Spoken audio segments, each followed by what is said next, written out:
কালকে 2 দিন পরের দিন কেউ কাঁদবে না। যাদের জন্য করলা কামাই মরলে তারা চিনবে না। আজকে মরলে কালকে 2 দিন পরের দিন কেউ কাঁদবে না।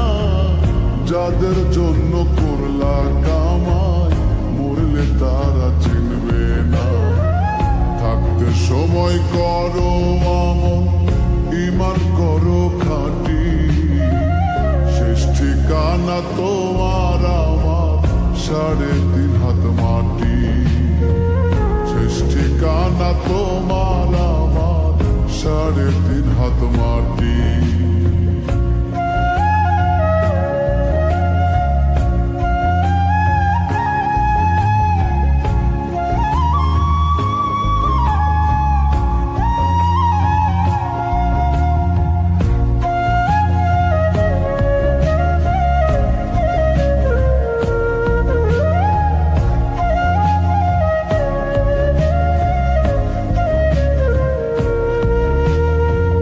কত কষ্ট করে তুমি গড়লা সাধের বাড়ি, সেই বাড়িতে ঠাঁই হবে না, যাইতে হবে ছাড়ি।